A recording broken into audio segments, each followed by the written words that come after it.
Hello, everyone's Forest Focus as Nottingham Forest face Manchester City tomorrow in a huge game in the race for the Champions League places. Can the Reds end their horrible run of fixtures will still be an incredible win, or will City's recent shift in momentum, such as it is, continue? Joining me is David Mooney from the Blue Moon podcast to help us learn more about City's fortunes on the pitch of late. David, good to have you with us. How are you doing today? I'm not too bad, thank you. Good to be here.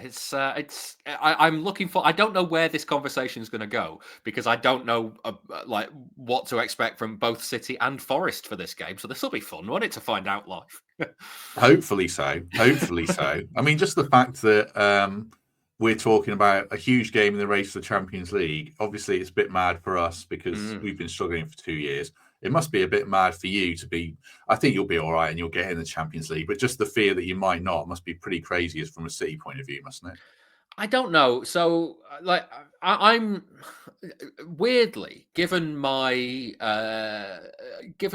kind of reputation and what I'm like among City fans. I'm actually quite an optimistic person, and like in life, I'm generally on the sunny side of the street. Generally, think like things will be all right. Like like whatever it is, it will work out okay in the end usually. And that's kind of how I'm like with City this season. They'll probably qualify for the Champions League. If they don't, not the end of the world. Still be fine. Everything or like things will still the club will still exist and will still keep moving forward. I mean, obviously the looming spectre of the Premier League charges is still there. We don't know what the outcome of that will be until the outcome of that happens. But like part that to one side, everything will be fine. So like, if they don't qualify for the Champions League next season, they'll be back in it again soon. They don't they have the resources to be there and to be continuing on with the success after whatever this blip is. So yeah, it'll be all right. So I'm not like I'm not. I could understand why people would be anxious about not being in the Champions League next season and dropping out of the top competition and the implications that has. But again, I kind of feel like City have got the infrastructure to be fine come what may. Whereas you take a club like Forest, I totally get the anxiety because if you don't make it, then you might not be in this position again for a while. So it's kind of like I get the anxiety that comes with got to get over the line, got to get over the line because like I felt that in 2009-10 with City when City didn't get over the line. They lost to Spurs at the Etihad and Spurs got into the Champions League. City didn't. I thought that was the end of the world. And it turned out that it was all right because, again, the infrastructure was being put in place for there. And the problem that I guess Forest have is that like the infrastructure can be as good as it could possibly be. The problem is that there is a glass ceiling in the Premier League that normally you can't really smash on a consistent basis without, in City's case, a massive injection of money that they got in 2008. So it like there are elements of this is a great season for Forest, but at the same time you've got to kind of capitalize on it because next season it might not be that, and you have to kind of like cut your cloth accordingly depending on what your expectations are at the start. So I think it's a fascinating game because both teams will want to be in the Champions League next season. But I think from City's point of view, while they won't want to miss out, I think they will ultimately kind of the bigger picture says they'll be all right if they don't, and it'll like the thing will still carry on moving forward. Do you worry at all? More so, it feels like it's the last knockings for this team of yours in a few cases. Do you worry about how you're going to replace these players if you're not in the Champions League, and or will people just come? And do you think we'll see a totally different City side next season in terms of personnel, regardless? I don't know if totally different is going to happen. Guardiola is, I mean, he's talked recently about getting the summer transfer window wrong, in the sense of like the club would trying to push the rebuild. And his response was actually, no, I think there's still more to get from the current team.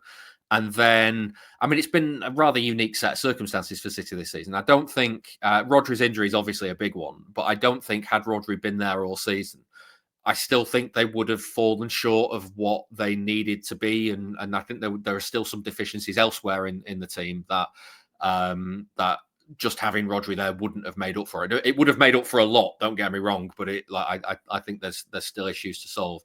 And you look at players like Gundogan, like Bernardo, like De Bruyne, who are at varying different points in their City exit, but all closer to their exit than they were to being at the start and the impactful form that they had when City were consistently winning everything. And I think you'd look at someone like Gundogan, who came back in at the start of this season. We all knew what he was when he left. None of us wanted him to leave when he left, and he did leave. And then a year away and a year back, you can kind of see the difference between what he is. And he probably shouldn't have played as much as he has had to play because they've had everybody injured in the centre of the pitch. And, Bernardo's form's been lower this season. Maybe this is his final season. But there is also the flip side of that coin is Guardiola accepts. Guardiola's always liked a small squad. One of the reasons that City have been, or it's really hard to prove because there's no counterfactual. There's no like they might have done exactly what they've done if they had a bigger squad as well. But one of Guardiola's reasonings is that if they have a small squad, it's easier to keep everybody happy and everybody's involved and everybody's playing, and it's a tight knit group and there's no bad faces and there's nobody who's grumbling because they're only getting the odd game here or there. I think there is an acceptance that from next season onwards, the squad is going to need to be bigger. Because they just ran out of players at various points this season. They had 4 or 5 injuries, and then it was like, oh, there are no senior fit players to play in this game. We're going to have to bring in a kid who just isn't ready to play 90 minutes in this caliber of fixture, and it kind of snowballed from there. I mean, they played a lad who I quite like him, a lad called Jemai Simpson-Pusey at centre half in. The autumn time in a couple of big games, and he did really well for a youngster that has been thrown in. But it's not having Nathan Ake, Ruben Dias, John Stones, those sorts of defenders in there, and it kind of shows the inexperience was part of the problem in there, and so. I think there is an acceptance that he needs to build the squad bigger for next season. And how do you do that? You can't just, if City were to move on, for instance, let's say Bernardo, Gundogan, and De Bruyne. That's 3 kind of central-ish midfielders there. If you're then going to add another central-ish midfielder, you're going to have to buy 4 midfielders there to at least add 1 body. And it doesn't really feel realistic that you can do that. And I don't think whether you're in the Champions League or not really sways too much in that approach there, because I think, again, bigger picture, if they're not in the Champions League next season, they soon will be back in the Champions League. And also, Guardiola's the manager, so the idea that you would come in and you would play for Guardiola. So I don't really know how. I think the way to the bigger squad is probably just kind of keeping some of the old heads around and adding some younger players in there as well. And actually, it's funny you say that. It could be the last knock-ins. I wonder if we start to see that transformation already. The average age of City's team pre-Christmas was higher than it's been in a long time. And then suddenly, post-Christmas, they had a game. They lost 2-0 to Liverpool, but the average age of that City team was the youngest it's been under Guardiola. And it was suddenly, oh, okay, there's a few young players in there. I see. This could be the point at which these players are starting to come through and to be brought in to be the next generation. You look at players like Marmoush and Kusanov, who have, they have a lot to learn, but they are clearly learning on the job at the moment. And, maybe that'll be the difference. Chuck a few more younger heads in there from a summer transfer window. And actually, City might not be that far away from being dominant again from next season or the season after. Yeah, obviously you injected heavily in January, more than anyone else. You mentioned Kushner, Nico Gonzalez, and Marmoush, who we were really keen to sign ourselves in the summer. Obviously, he had such a good season that we were never going to get him. But to what degree have they improved things of late? I was looking at recent form. I thought you were doing better of late than you have been. It seems like you've won quite a few games, but you were very comfortably beaten by Liverpool, Arsenal, Man City. A bit of a gap to the top teams still.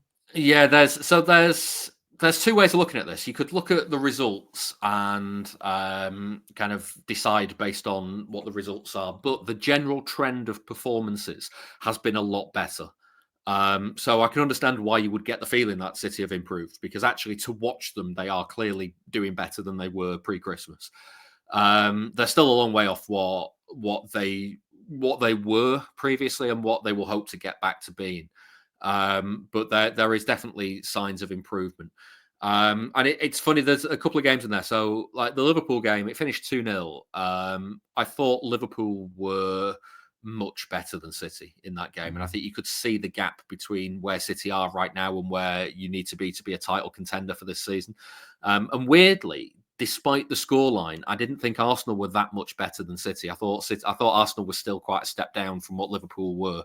And I know it. Like, listen, you hold your hands up. You get beat 5-1.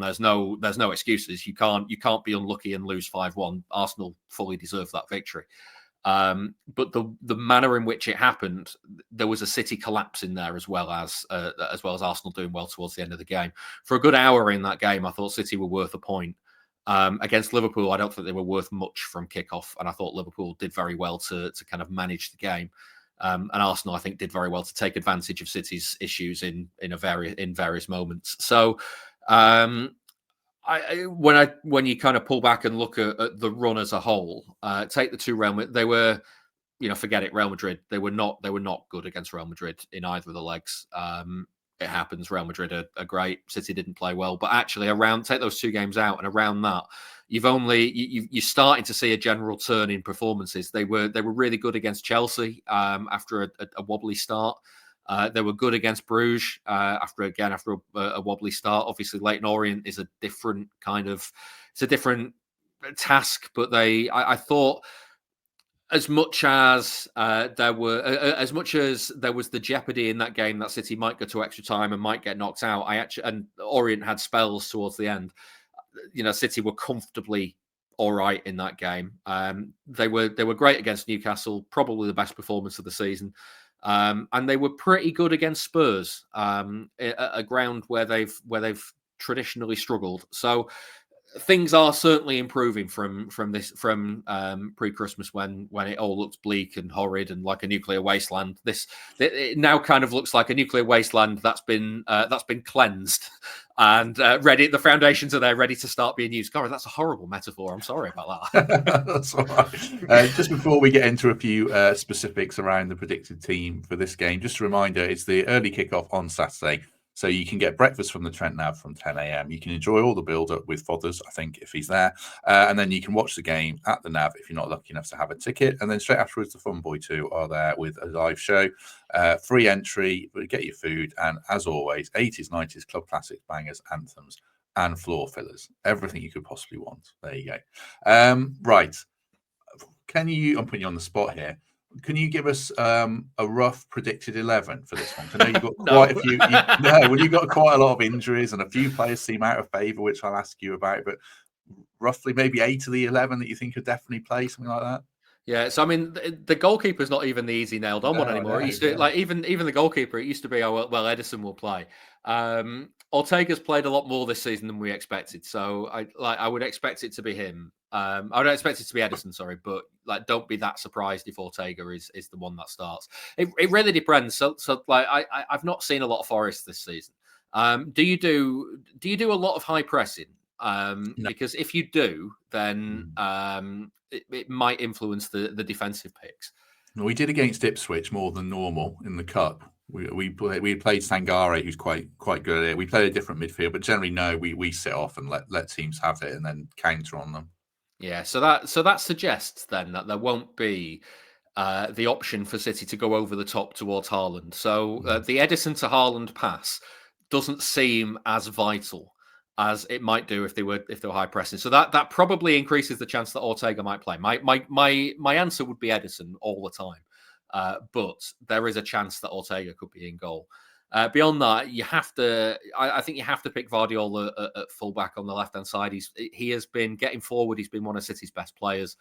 Ruben Dias has been a massive kind of glue to this defence that's been needed when he's been out injured. He's really come back in and kind of tightened everything up. And Kusanov, despite his wobbly start against Chelsea, he's a cracking little player. We call him a clumper because at some point somebody's going flying, and he might win the ball, he might not win the ball, but somebody is going flying. And he's kind of like Otamendi, but with a bit more of an awareness of trying to win the ball instead of just go. Otamendi would just go to ground, come what may. It's like, oh, what are you doing? I'm just going to go to ground, lads. That's what I'm going to do. I'm just going to slide in here, go to ground. Kusanov at least feels like he's got a chance of winning the ball when he does it. So there's he's really quick, and he's really good at just going, you know what, I'm gonna give you a right old clumping, welcome to the game sort of thing. But that welcome to the game could be in like the 70th minute for some reason. So I expect those two will play. Right fullback is it's been Matthias Nunes recently, but obviously he's a midfielder. I don't really know what to expect there. He might pick Rico Lewis, but Rico's had a bit of a tricky season so far. You move into midfield. He almost certainly has to pick Nico Gonzalez as your holding midfielder because they've looked so much better since he's come in. And then around that, I don't really know. De Bruyne has been in and out of the team. Gundogan's been in and out of the team recently. Bernardo's been in and out of the team recently. They've all had their struggles this season with injury, with form, with fitness. And if you have too many of those sorts of players in the team, as soon as you get the wrong side of them, then that's it. You're in, and they can't get back. So if you're looking to play on the counter attack, that probably you want some more mobility in there. Which I wonder if comes from Marmoush and Foden. Foden's had a tricky season this season. He's not really been on it in the way that he was last season. Marmoush is new and settling in, so it's literally like toss a coin for a lot of these. I don't know how Guardiola will pick it. Savinho started a lot on the wing recently. Doku's been coming back in and doing quite well recently, so I expect one, if not both of them to start, and then he has to pick Haaland at the top. So it's the centre of the midfield, really, where I don't really know what to expect. There have been injuries this season. A lot of players are coming back at the moment, and a lot of them are close to fitness. So I don't really know what to expect from City. It's one of them where like he could name 2 or 3 different teams, and I'll be like, okay, well, that's a team. What we'll get from it, I don't really know. I mean, we've scored loads of goals on transition, and it feels like that's where City have been, hurt. Oh yeah, we are wide open on transition. It's not ideal. If you want to transition, then we quite often it's like there's a revolving door in the center of the pitch. Sometimes it's like you can just get through it. Yeah. So you won't sit back. You'll just play the same way, and if we play our wingers, we can get at you then. Yeah. But the thing is, and this is the thing that I don't think English football has really nailed down. Like the solution to the problem that City have right now is to keep the ball. So Forest can't counter if City have the ball, and that's how Guardiola will see it, and that's what he'll think. He won't think, "Oh, Forest are going to counter, so we need to sit back and stop the counter." His answer to stopping the counter is to keep the ball, and the problem has been this season City haven't been very good at keeping the ball, so they give up possession, and the other team counters, and everyone goes, "Why aren't they doing something to stop the counter attacks?" It's like they are trying to stop the counter attacks. It's just they're not doing it very well. So that's kind of I expect that to be the same sort of issue, and I think they've got better recently at keeping the ball. And Guardiola has a phrase where he says we drop them, and what he means is so. For instance, in this game, what he will mean if he says he wants to drop Forest, he means he wants Forest to be on the edge of their own box defending and not have an out ball and not have a way to get up the pitch. And the way you do that is by, again, in Guardiola's words, 1,000 million passes. You pass. Because if City have possession of the ball in the middle and final third, the Forest team will have to get back into a defensive shape and position because they are defending a City attack. But if City do it in a way where they always carry the threat that they might go for goal, but they don't actually go for goal, you have to sit in because you can't take the risk that they're not going to, because if you present them the opportunity, they will go for it. And if you don't present them the opportunity, in order to do that, you have to drop and you have to get your defensive line deeper and kind of move back, which is why you always see teams when they win possession, the first thing the back four do is try and push up the pitch because they want to force the other team back a bit. And what City have not been very good at this season is keeping that possession and keeping the other team back in their own defensive third. If they've put a little bit of pressure on, suddenly you might find that they've had to pass it back, and suddenly the ball's at Edison's feet. And while that isn't naturally a problem, it is like the opposition aren't where City want them to be. They're not as deep as City want them to be. So the plan will be, I'm fairly sure, is for City to keep possession and Forest to have to drop into their own defensive third and stay there. And also that having spoken to kind of like players who have played against City in this time, you kind of get as a defending player in this situation, you actually it's all about the spirit and the hope and the will to go in and do something in the game. And City's plan is to kind of stop you having any of that and to stop you really having any sort of hope of getting up the pitch.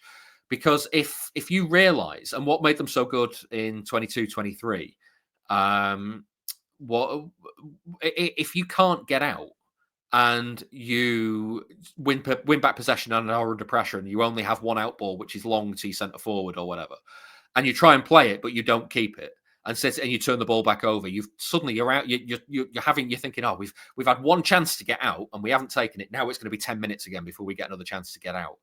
That sort of pressure in the end tells, and that's how City were ending up winning games in 22-23 and to an extent in 23-24, and it's what's not happening this season. So this season, what we found quite often is that the opposition have done better to keep hold of the ball when they've won it back, and they break the City press, and suddenly it's City that have to drop instead. And when the flow of the game is a bit more end to end like that, City are a lot more vulnerable. And that's what's contributed a lot to this season. I mean, they've had a lot of different factors because they've had players injured and they've had players fatigued and not available to play. But that game management also hasn't been possible with the makeup of the squad. So it's been a tough watch at times when you know what the plan is and what they're trying to do, and they're not able to do it. It's kind of like it's been difficult to kind of see. I can understand why people go, why don't they try something different? And the truth is they're trying what they know should work. It's just that little elements of it are not working, and that's making the whole kind of house of cards come falling down. So when we play at the Etihad, I mean, City always beat us very comfortably there, and I thought it might be different this time, but it wasn't. And De Bruyne played and is always great against us.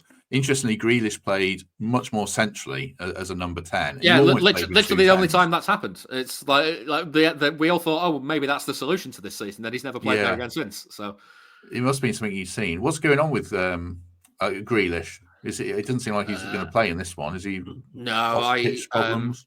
Yeah, I don't know. But it felt like he was in the last chance saloon earlier this season.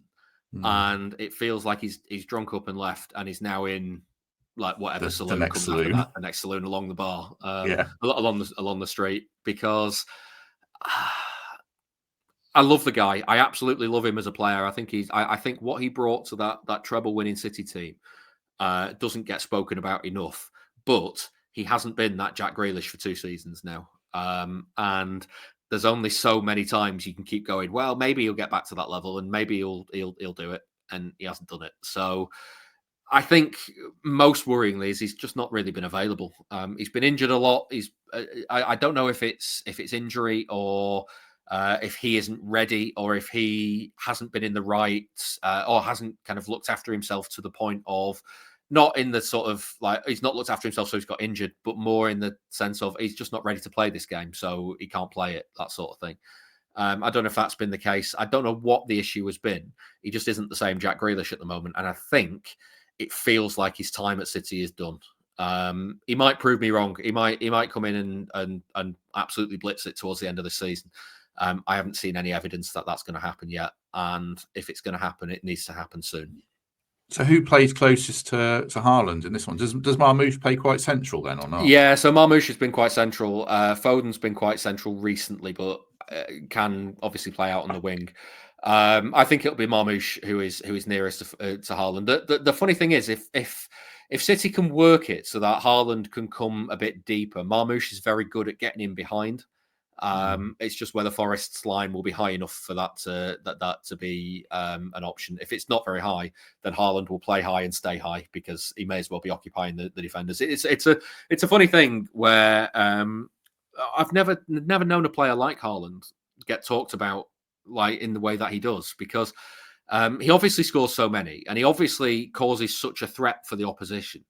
And yet, all we ever get told about is how many touches he's had in a game. And it's kind of like maybe if he's not having touches, but City are winning and City are dominating the game, maybe that's the plan.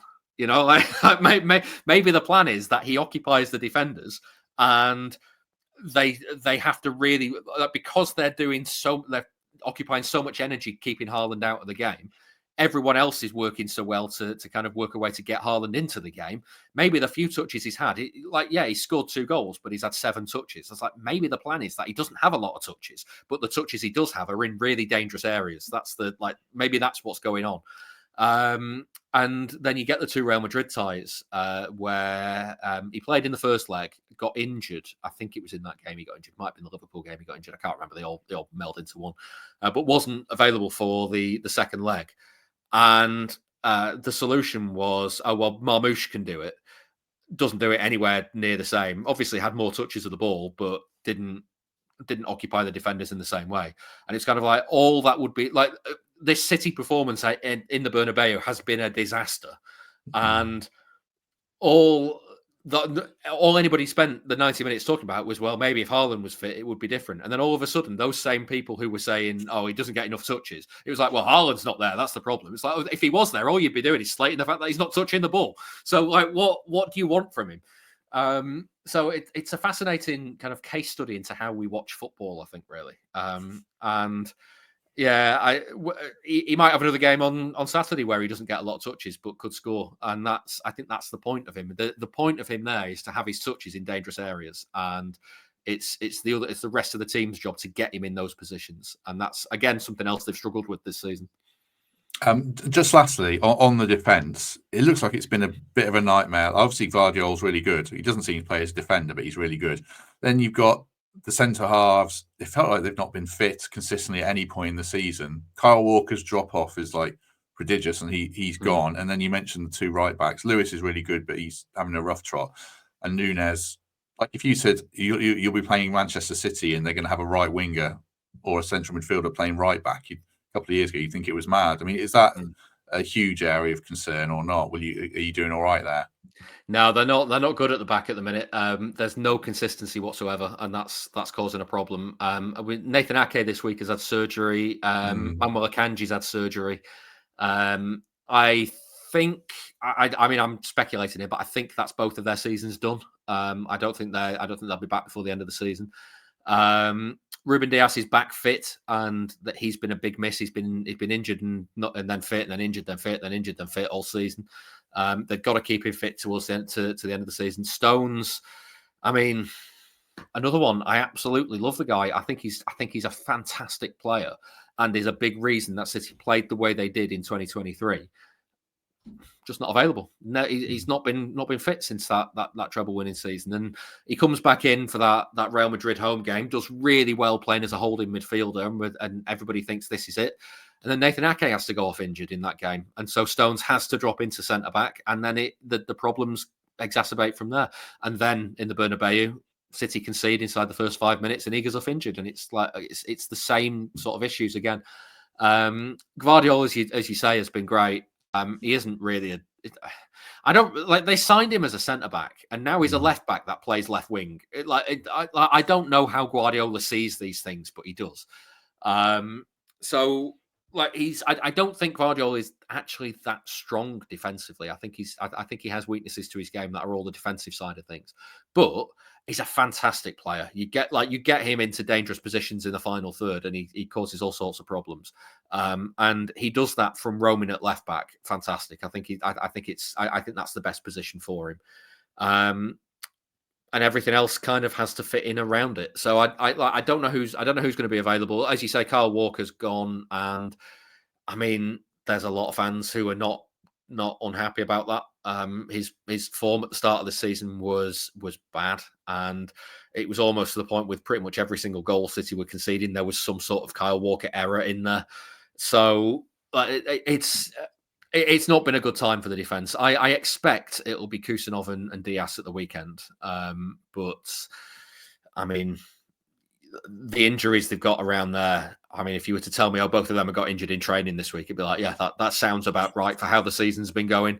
And I think it'll be Matthias Nunes a fullback again. And it's funny the development that City have had at fullback, because they've only really had Kyle Walker in the last few years as an out-and-out fullback.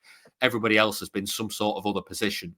that plays at fullback, like on the so like we do a podcast every now and then with Nader Manua, and he always says to us, and I hate him for this because he's got me, and I don't have an answer for him. He always says, when you say a team is playing 4-3-3, what do you mean? Like, is that where when are they in those positions? Do they stand in those positions at kickoff, or is it when they've got possession? Is it when they're defending? Is what is it? And when you watch City, it's like the fullback quite often moves into midfield, and Guardiola quite often moves high and wide on the left. So they're defending with a back two. But they're obviously not playing a 2-5-3 or whatever. So what is the formation? And I've just settled on the players do what they're told by Guardiola, and they stand roughly where they need to stand. And it's broadly a 4-3-3, but I don't really know what that means anymore. So do they have a midfielder at right back? Yeah, they do. Is it a problem? Maybe not. And that's kind of a hangover from the treble season when they went with a back four of all centre backs. And kind of when Cancelo used to move up through the thirds and step in from it was left back he was doing that from. So there's plenty of options there. But I think if you were to show a traditional 1990s football manager how you're setting up with your midfielder doing this and your centre halves moving here and all sorts of kind of jiggery pokery going on, I think they'd look at it and go, "Oh, I don't like this." But it's where we are. So I don't know if having players out of position in fullback is particularly a worry. My gut instinct says not, but we wait and see. I was going to end it there, but I'll ask you one last question. Do you think they're overcoached to the point that it's so precise that Guardiola wants them to be exactly where he wants them to be, and if there's any kind of drop off and the players can't execute it, it's a house of cards that falls apart like it has done? Or is that too critical of Guardiola's methods? I think that's too critical of Guardiola's methods because one of the things he's good at is he's just getting players into areas where they can be their best. But also that is a little bit of his curse, because a bit of the issue this season has been that players have had to fill in other positions, and so it's meant that they haven't been able to get them into areas. As I said with Real Madrid earlier on, Stones was fantastic when he was playing the holding midfield role. As soon as he had to move to centre back because Ake was injured, it meant that Mateo Kovacic had to come into the centre of midfield, and his qualities are better higher up the pitch. But that's not quite how the team had to be, and it's not quite how things were moulded. And that's down to injuries. It's not down to anything that Guardiola's coached or any setup things. It's just simply what personnel do I have available? How can they fit in? And this is kind of how it's going to have to work. If anything, City are probably undercoached these days. They barely train. It might be different now they're at the Champions League early and that they've got kind of mostly between now and the end of the season, they've got a full week between games. They might have more time on the training pitch to do a few things, but actually normally at this stage of the season, they play the game, they do their recovery session, and then they move on to the tactical approach for the next game. And it's a light training session of just kind of like physio work and cardio work. So I don't think they do a lot of actual coaching with the players at the moment. I think they do. In the last few years, it's kind of been we kind of get to the next game, get through the next game. And it's about the players knowing from kind of previous years and previous instincts where they need to be and what moves they need to do. And a lot of, I think, Guardiola's coaching is done in they have like a lecture theatre at the academy where they all sit down and they look at what kind of like the plan is going to be. I think a lot of those movements he does on a one-by-one basis with players in there and kind of talks about when this happens, we move here or we move there. And a lot of, I think it was Raheem Sterling talking years ago about being coached by Guardiola. He was teaching him how to take it wasn't about where to be on the pitch. It was more how to take the ball and move it to manipulate where your opponent goes and that sort of thing. So I think a lot is made of kind of Guardiola being very intense and very on it and very kind of hypercritical about how you were kind of like 60 centimeters too far to the left sort of thing. I think it's a lot more fluid than that. And I think Guardiola is, I think what he does is give he always says we always talk about like Guardiola's influence. And whenever it gets asked to him in press conferences, he always says it's the players that do it. And I get the modesty, but I think there is an element of you've kind of unlocked you've obviously, you can obviously only do it with certain players, because like if you had, I'm going to be disrespectful to you now, Matt. I don't know what your level of football is, but if you had me and you, if Guardiola had me and you in his team, he could tell us all of this, all of everything that we need to do. We are not good enough to be able to execute it. We can't be in the positions that we want them to be. But these are elite players, and these, like, as soon as you get them and you move them into the positions where they're good, and like you can bring out this little bit of extra from them. I think that's what Guardiola's thing is. I don't think it's about like, this is my setup, because you look at his Barcelona team and you look at his Bayern Munich team, very different to his City team. And his City team over the last 8 years, there's at least 3 very distinct variations of what he's done at City. Maybe 4 or 5 if you look at the transitional years in between when they were still successful, but kind of move into the next sort of tactic. And I think it's very unfair on Guardiola to suggest that. Like, I've seen it suggested recently that the Premier League's leaving him behind because it's more like teams like Brighton, Bournemouth. It's becoming a more transitional game where they're happy to have possession, but then they're also going to get it forward a lot quicker than City would like it. And I think it's harsh on Guardiola to suggest that he hasn't moved with the times in the last few years as well, because his eras at City look very different.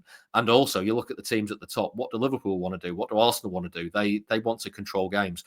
The argument that Forest are the highest transitional team in the league, and you know, City could beat them at the weekend. They could lose to them. It could be that the top 3 after this weekend are all teams that want to control possession and slow games down, rather than teams that want to play on the break and counter attack.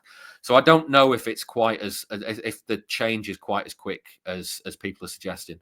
And when it comes to Guardiola's coaching, I think it's all about the ideas rather than kind of where you need to be on the pitch. I think as soon as you get the ideas and understand what he wants, I think he can move you around the pitch, and you can kind of do all right based on what your skills are. And I think it all depends on what your skills are, in the same way that you can't, like, Kovacic is not really the sort of player you want as a holding midfielder. He needs to be a bit higher up.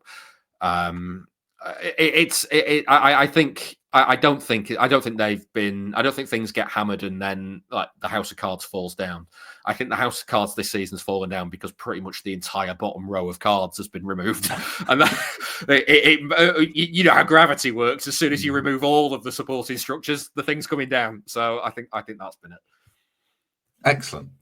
Right, we shall leave it there. If you've enjoyed this, do us a favour and hit like, hit subscribe, or consider channel membership. If you remember, you get early access to all the recorded videos like this, or Patreon, or just give us a lovely 5-star review on Apple Podcasts or Spotify. If people want to hear the post-match stuff from you guys, to hear the City point of view, whatever the score might be, where can people find you, David? Yeah, so Blue Moon Podcast comes out it's at the end of the week, so it'll be Thursday or Friday after the game, and it's a magazine show, so it'll do a bit of Forest review. There'll be some sort of daft feature in the middle, maybe an interview, that sort of thing, and then afterwards, I don't even know who City's fixture is after that. I probably should do. I've got a feeling Leicester. It's Brighton. Brighton at home, then Leicester. Yeah, Brighton at home. So we'll preview the Brighton game, and then kind of do a little bit of fun to finish. So that'll be all at the end of the week. Just search Blue Moon Podcast. It's in all the usual podcast apps. You'll find it in there. Yeah. I've got an unhealthy knowledge of whose team's fixtures are. If there's anyone in my FPL team or coming into my FPL team in about 6 weeks, so yeah, Haaland's back on the radar, so that's how I know.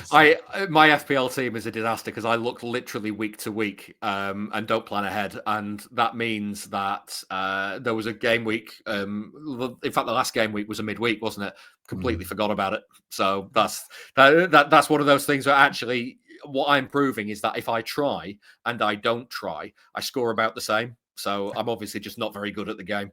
Oh, that's probably what I should do. Before we started talking, I was on a website planning ahead to week 32, and so that's 5 weeks ahead. Goodness me, if there's money on is there money on the line in any of these leagues that you're in? Because if there is, I get it, but if there's not, that's dedication. No, there's about 50 quid, I think, in one. Oh, it's worth it then. Yeah, it's worth it. Yeah, put those hard yards in. I am. Right. Hopefully people enjoyed that. We shall be back tomorrow about 5 o'clock for a post-match show. So I'm going to the game, so it's a bit later than normal. And then on Monday, we'll break it down a bit more and then look ahead to our next game, which is Ipswich away. So yeah, do join us for that and have a good weekend. If we don't see you on tomorrow, we shall see you soon.